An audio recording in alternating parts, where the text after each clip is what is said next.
como que se dá o dia a dia do consultivo. Vejam, tem muito cliente de consultivo que muitas vezes dá também na telha nossa, isso acontece, tá? Tem muito cliente de consultivo que inclusive você acaba dando justa causa para o cliente. Aconteceu comigo semana passada, cliente do consultivo que eu falei, ó, vamos manter a amizade, mas a tua carteira eu não tenho como assumir, tá? Então vejam, isso acontece, só que sem dúvidas, principalmente para quem é um pouco resistente com contencioso, e eu sou um desses, eu não sou muito chegado em contencioso, eu não gosto de conflito, tá? Eu considero o consultivo infinitamente menos estressante, A gente tem muitas vezes estresse com outras coisas, né? Mas a atividade consultiva em si, do meu ponto de vista, acaba sendo muito, muito menos estressante. Por quê? Nem sempre você lida com conflito, a maior parte das vezes você lida com soluções, você lida com novos negócios, você lida com novas ideias, né? Tem uma agenda mais positiva, então eu diria que sem dúvida o consultivo tem uma agenda positiva acima de tudo, enquanto que o contencioso muito mais provavelmente tem uma agenda negativa, né? No sentido de que o contencioso envolve o quê? É treta, né?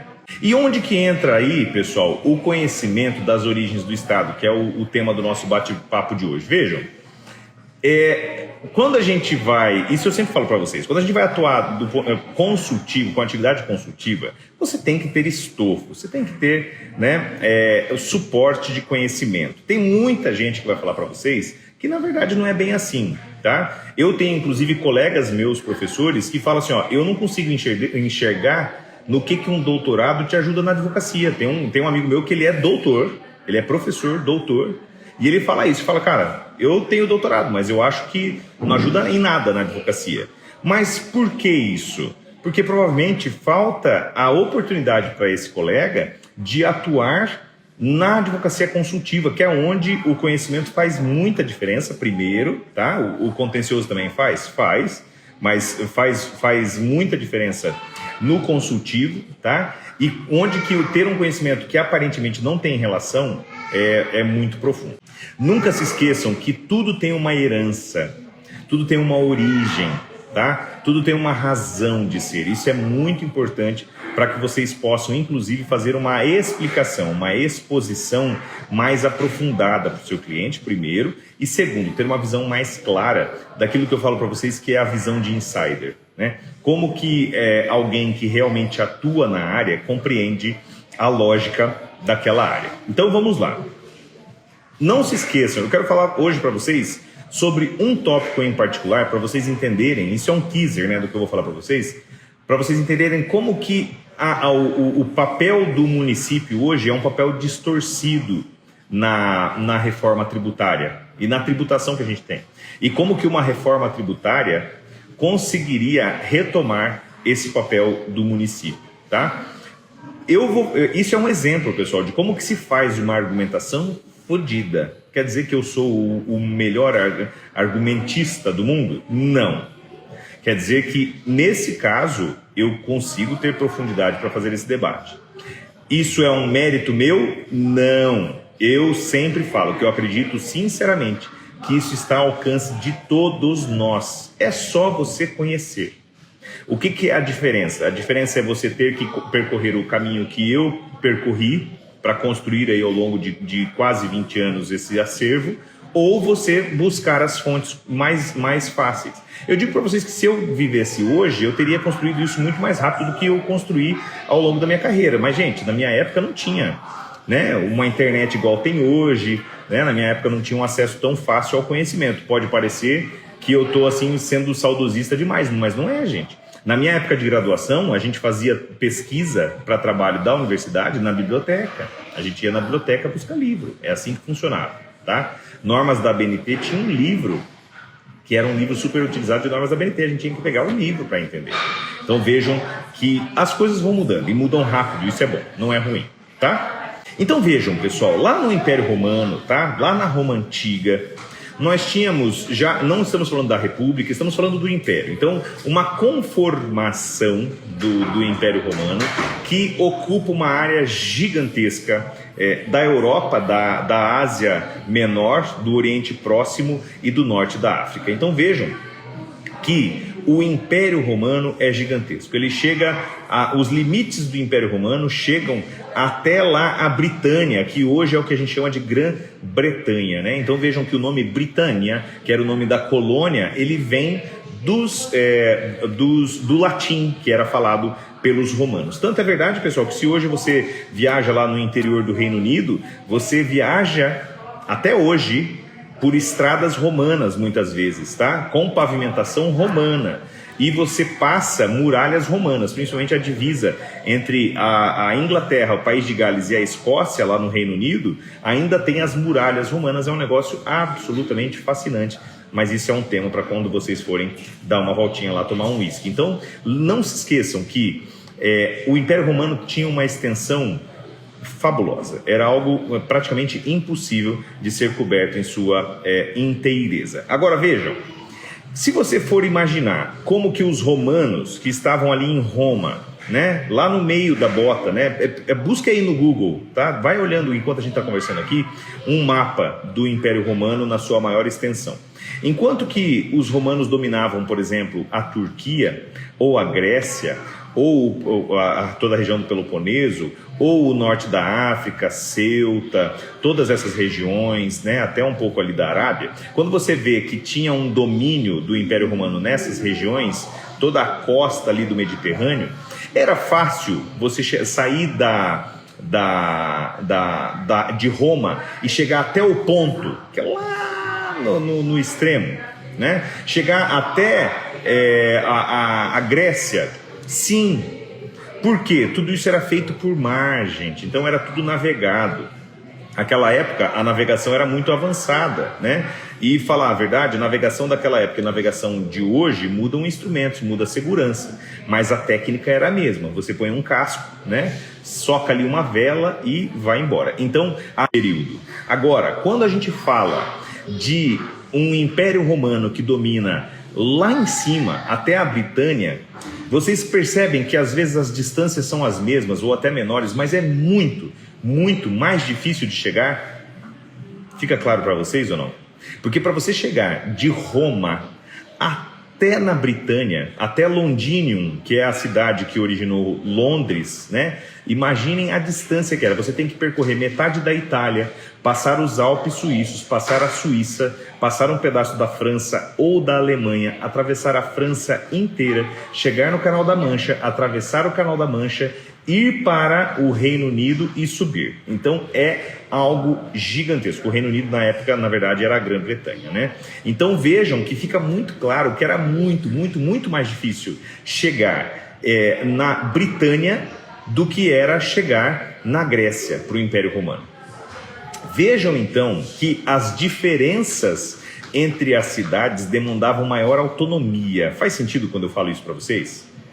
Vejam que os tributos entram em matéria de autonomia. Então eu vou dar um tempinho para você responder, tem um lagzinho, mas me responda se fica bem claro para vocês por que a gente precisa de mais autonomia de uma cidade, por exemplo, na Britânia. Porque uma cidade na Britânia não tem como você mandar uma mensagem lá que chegue em um mês. Uma viagem demora 3, 4 anos, enquanto que uma mensagem chega em 2 semanas de Roma para a Grécia.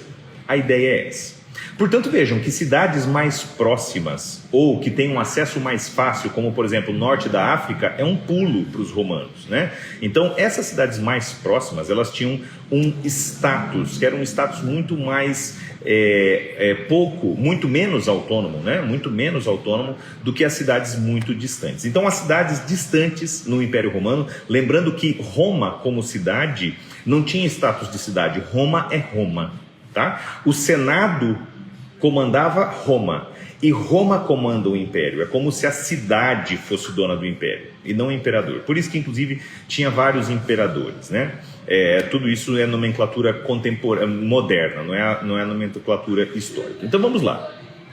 Percebam que Roma, gente, era então uma sede imperial, tá? Que demandava diferentes ordens para essas cidades. Se a gente tem uma cidade próxima ali de Roma, como é o caso, por exemplo, de Ceuta, no norte da África, nós temos, ou então as cidades ali do Oriente Próximo, ou até cidades da Grécia.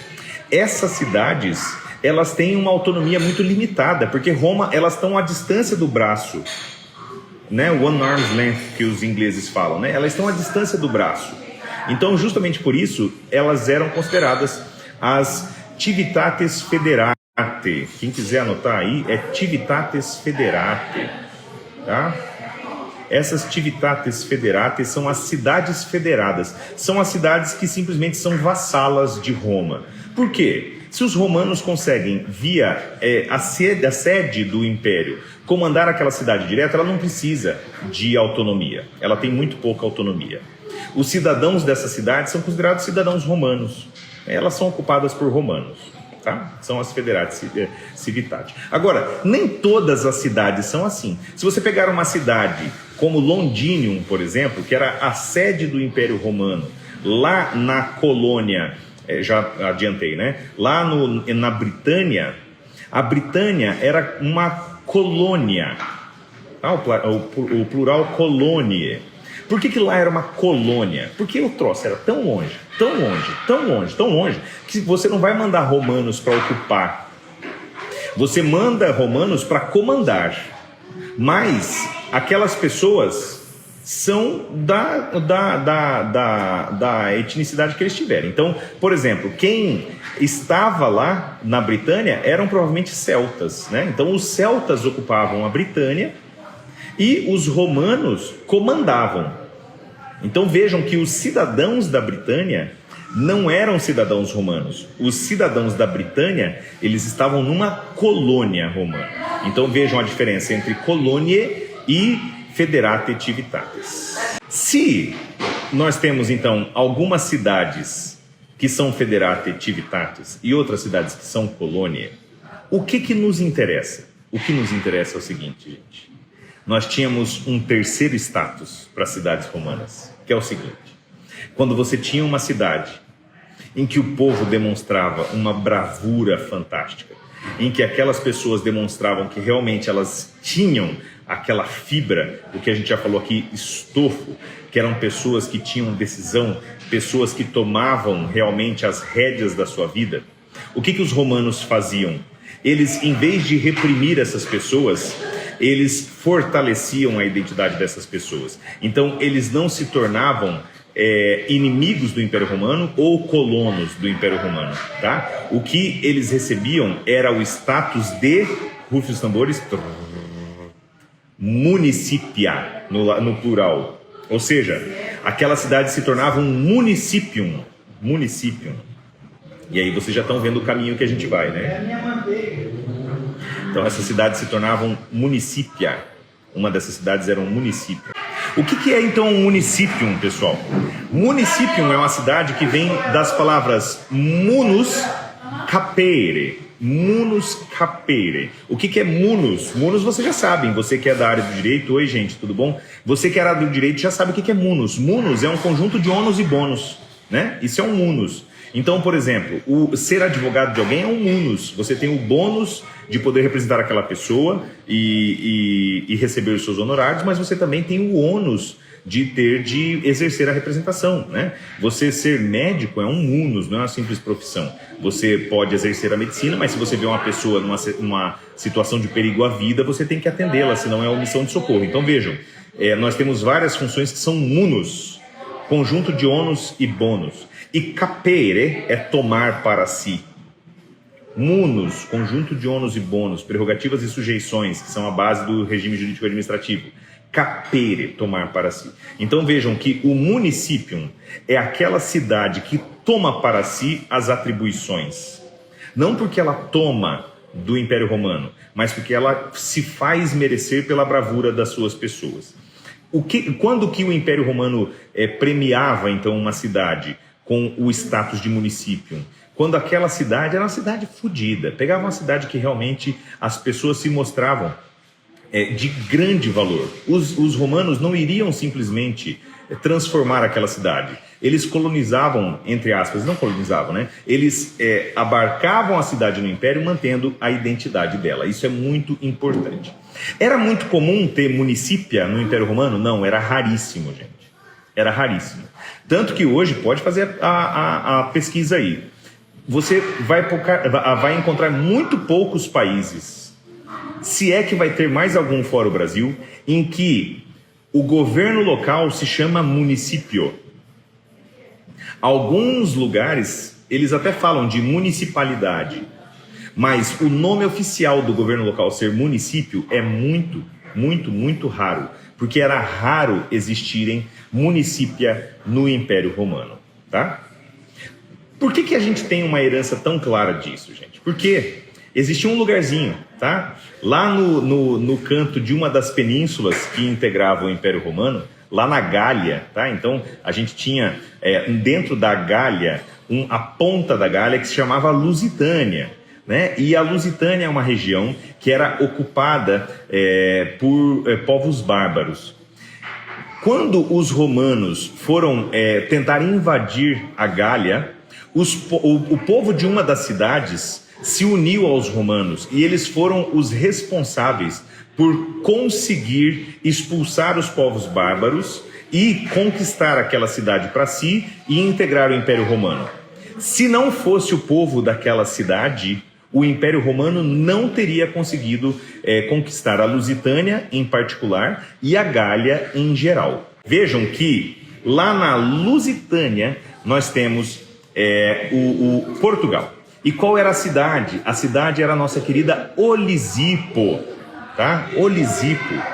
Quem que desconfia que era Olisipo? Essa eu não vou dar muito tempo, senão a gente vai ter que esperar, tá? Mas vai pensando aí com você. Olisipo, veja, a cidade Olisipo foi uma cidade tão bago roxo, tá? Eles lutaram tão bravamente, muito mais bravamente que os próprios romanos, que o Império Romano reconheceu Olisipo como um município, ou seja, uma cidade que tomava para si o seu próprio governo dentro do Império Romano, mas tinha autonomia. Então, Lisboa é essa cidade lá do Império Romano, que chamava Olisipo, em que aqueles povos tomaram para si o poder. E que poder que era esse, gente?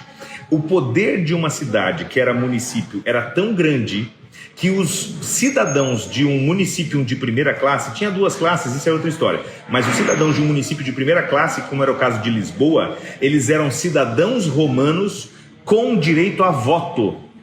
Com direito a voto. Isso vocês não têm ideia. O maior direito que uma pessoa poderia ter em Roma é o direito a voto. Porque lá, mesmo quando tinha, gente, lá na Grécia, as primeiras democracias e tal, não era democracia assim, universal. Você só votava se você não fosse mulher, se você não fosse escravo, se você não fosse estrangeiro, se você não fosse prostituta, se você tivesse não sei quantas cabeças de cabra. Era assim que você votava. Então quase ninguém votava. Quando você pega uma cidade como os cidadãos de Olisipo, eles têm direito a voto, eles são muito, muito, muito foda. Muito foda.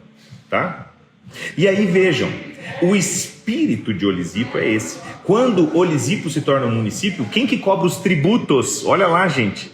Quem que cobra tributos dentro do município? O próprio município. Quem cobra os tributos não são os romanos. Em todas as cidades do Império Romano, seja uma federata civitate, ou seja, uma colônia, todas essas cidades, quem cobra os tributos são os romanos. Vocês vão lembrar disso na história de Cristo. Então, na história de Cristo, na época, né, a Palestina era uma colônia romana.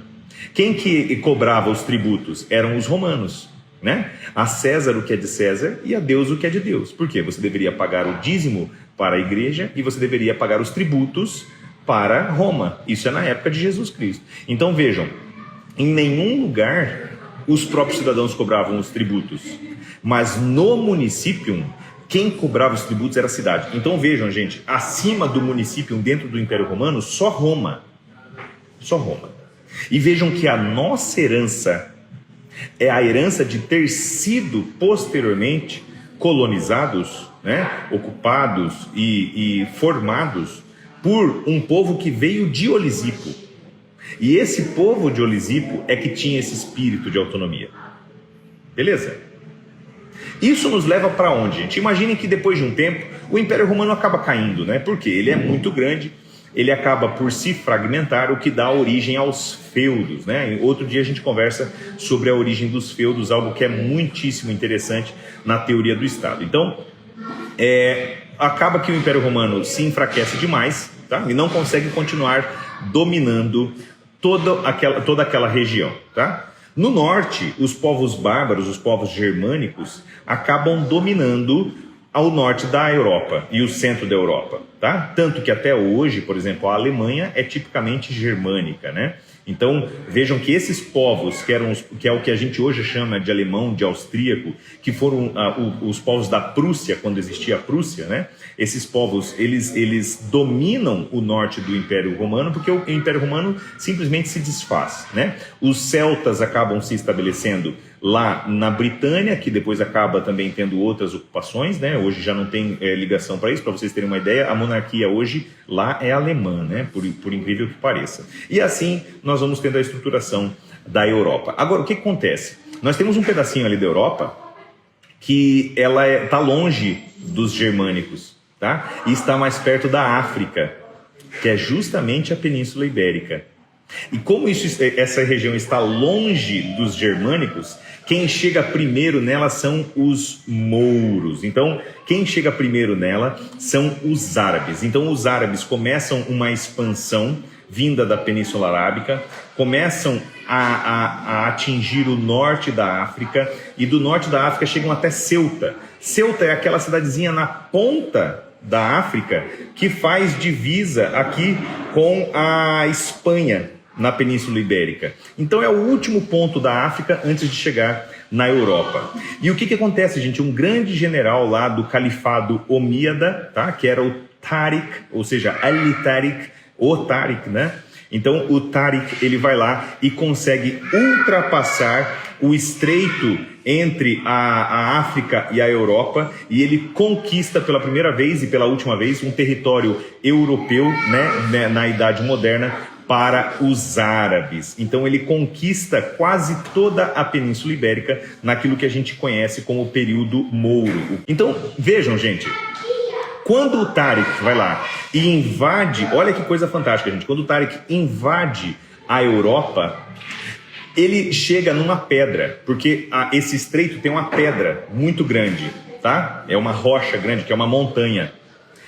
Rocha em árabe antigo é Giber, G-I-B-R, numa literação nossa, né? Giber.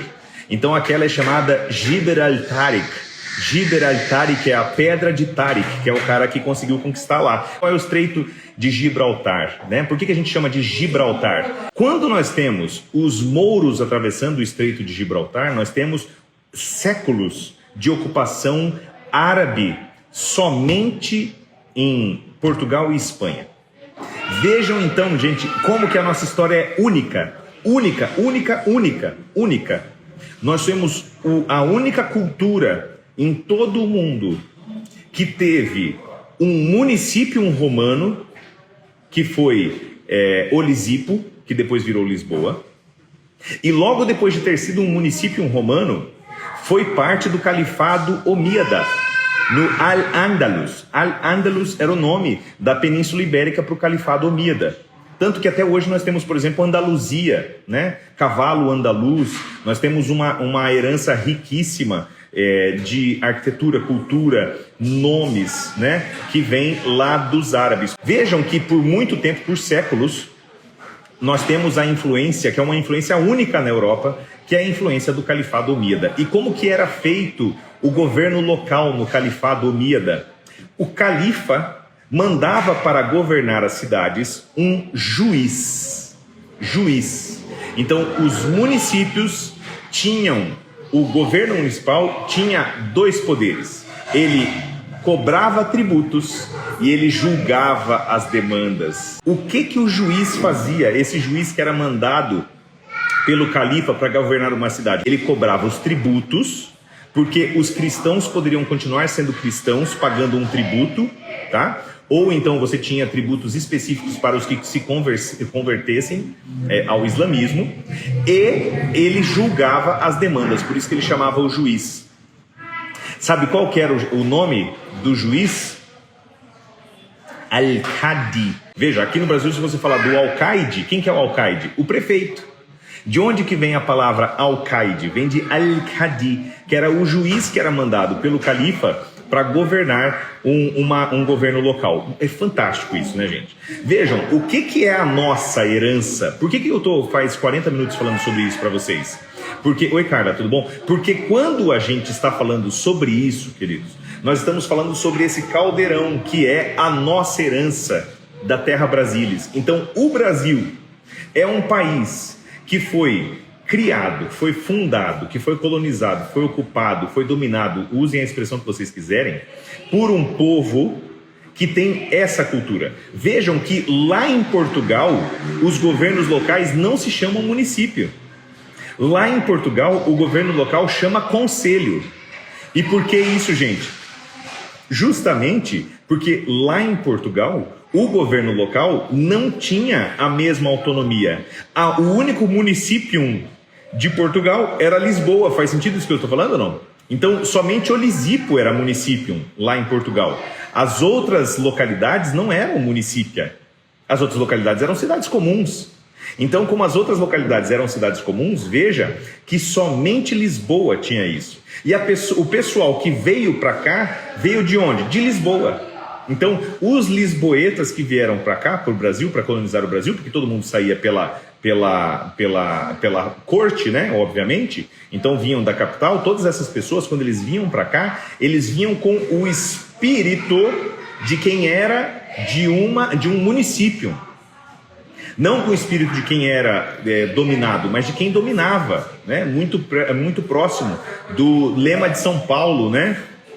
Non ducor, duco, né? Eu conduzo, não sou conduzido. Então vejam que quando você tem todo esse cenário, aqui no Brasil são criados governos locais que têm dois poderes principais. Além de ter um legislativo local, que é o papel do conselho, que tem até hoje em Portugal, nós temos dois poderes específicos, tá? O fato de eles terem grande autonomia, porque são um município, munus capere, toma para si as atribuições, faz com que você tenha função de julgamento e função de cobrança de tributos. Isso é muito importante, gente, muito importante. Por que aqui no Brasil o município tem competência tributária? O município tem competência tributária justamente porque ele chama município. E município é uma palavra que tem toda essa carga, de toda essa história que eu contei aqui para vocês.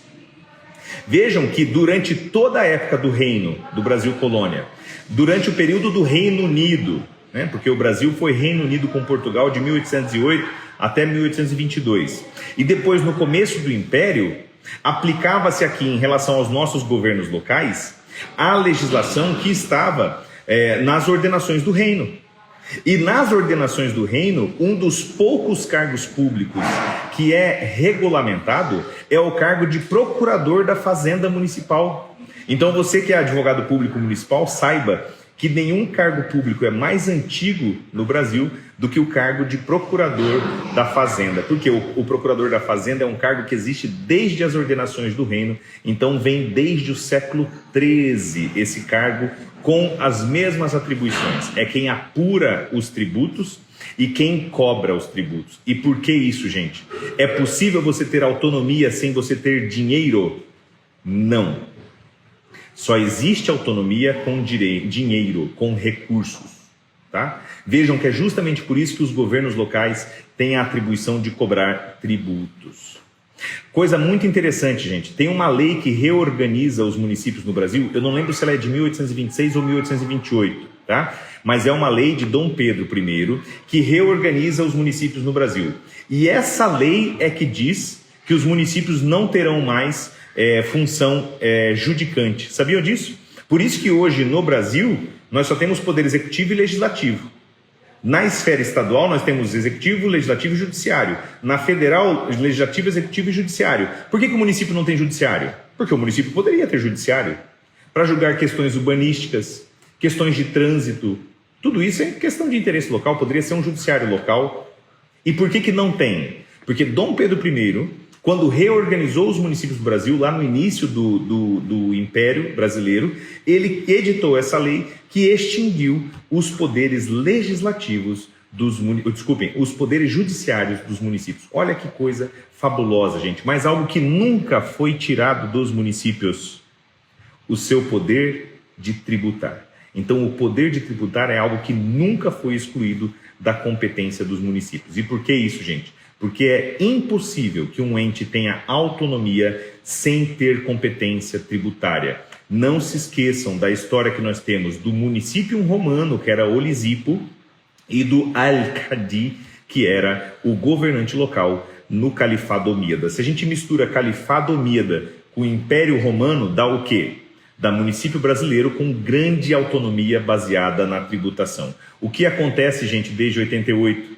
Cada vez mais vão sendo esvaziadas as atribuições tributárias dos municípios. E hoje, qualquer município de menos de 50 mil habitantes, eu garanto para vocês, gente, que mais de 80% da receita daquele município, se não 90%, vem do quê? Transferências voluntárias, transferências fundo a fundo da União e dos estados.